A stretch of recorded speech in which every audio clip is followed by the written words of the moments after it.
Welcome to the Hello Irlandia weekly news. Poland is not immune from the cultural conflicts that divide many nations. This week saw a sharp crystallisation of that conflict with the controversy surrounding remarks by a Platforma Obywatelska Sejm member, who extraordinarily said that some of the Catholic Church's privileges might have to be sawn off. Such intemperate language will do nothing to help his party straddle the cultural divide, with the returned party leader, Donald Tusk, himself far more careful on such divisive questions. Tusk did, however, pledge to immediately introduce civil partnerships if he returns to power after the next election. Meanwhile, the government moved to declare a state of emergency along the eastern border with Belarus in the face of what it says is the policy of the Alexander Lukashenko regime to use migrants as political weapons.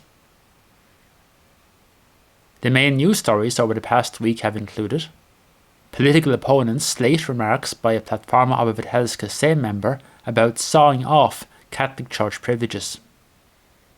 Donald Tusk pledges to immediately introduce civil partnerships if he comes back to power. A state of emergency is to be imposed in regions on the border with Belarus over the migrant crisis. And inflation hits a 20-year high of 5.4%. amid warnings over increased social spending. Poland's main opposition party, Platforma Obywatelska, has this week found itself embroiled in unwanted controversy over cultural issues. It follows remarks by a prominent party figure that led Education Minister Przemysław Czarnek to claim that the opposition aims to de-Christianize Poland. Speaking at an outreach event for young people called Campus Polska, prominent Platforma Obywatelska Sejm member Sławomir Nitras said that he was uncertain if a friendly division between church and state in Poland is possible, as, quote, in the last 6 or 7 years the church has renounced its allegiance to the state and violated certain standards. Using the Polish word odpiłować, which literally means to saw off, he added that Catholics will become a minority in Poland, maybe even within this generation, and they will have to learn to live with it. It would be good if this happened, on the basis that this is a fair punishment for what has happened, that we have to saw off some of your privileges. The remarks led to a storm of condemnation, including, but not only, from Prawo I Sprawiedliwość politicians. Czarnek said the remarks echoed the stance of the former communist regime which persecuted the church. He tweeted that one of the main goals of Platforma Obywatelska is obvious: to de-Christianize Poland, following the example of what is happening in the West.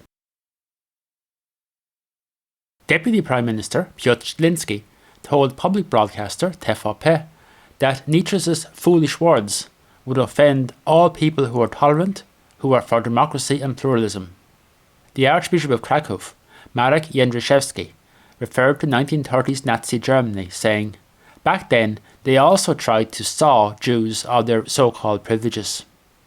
Nitras defended himself, saying he did not say anything wrong, and was obviously not calling for sawing people's heads off.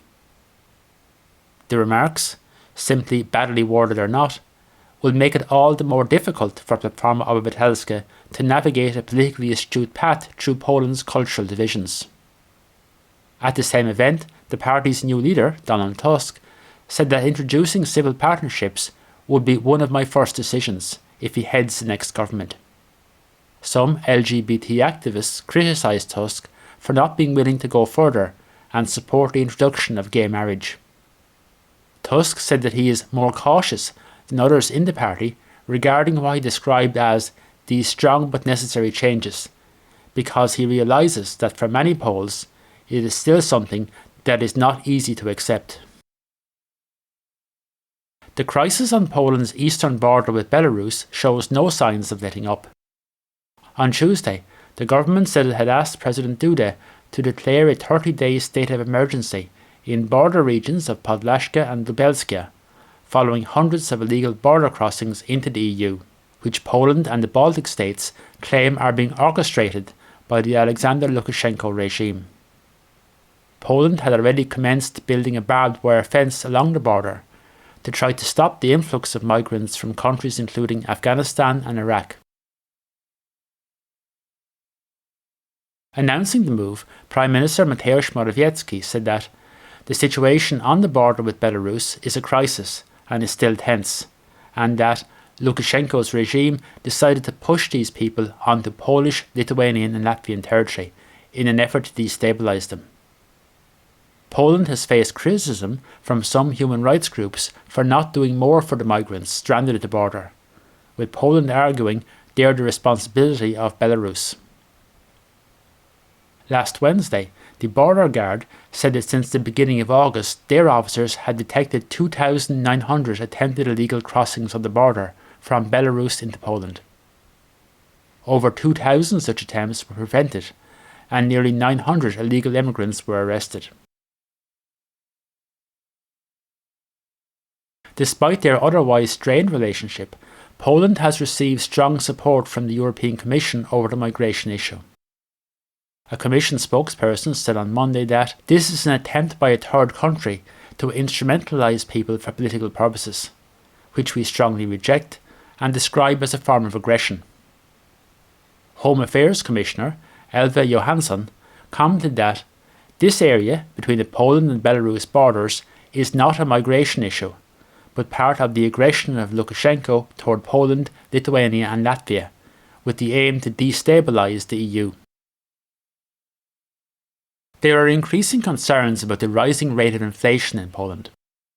On Tuesday, Główny Urząd Statystyczny, GUS or Statistics Poland, issued a flash estimate that annual inflation in Poland had risen to 5.4% in August, from 5% in July, and higher than that expected by most economic forecasters. Poland has recorded either the highest or second highest rate of inflation in the EU every month since March 2020. The preliminary 5.4% figure is the highest recorded since June 2001, when the figure was 6.2%. Some economic commentators have blamed the government's expansionary fiscal policies for fueling consumption and hence contributing to higher inflation. ING Economics Poland commented that with inflation at its highest level for 20 years, some economic policy ideas are like extinguishing a fire with gasoline. It said that the indexation of social benefits to chase inflation, along with the structure of GDP based on consumption and with weak investment, contributed to a high inflation rate. The Polish economy overall is continuing to perform remarkably well. GUS said in a preliminary estimate that GDP grew in volume terms by a seasonally unadjusted 11.1% in Q2 of 2021, following a contraction of 0.9% in the first quarter. The past week has witnessed more harrowing scenes arising from the fall of Kabul to the Taliban. President Andrzej Duda joined in the international condemnation of last Thursday's Islamic State-claimed terror attack outside Kabul airport, in which an estimated 182 people, including 13 US soldiers, died.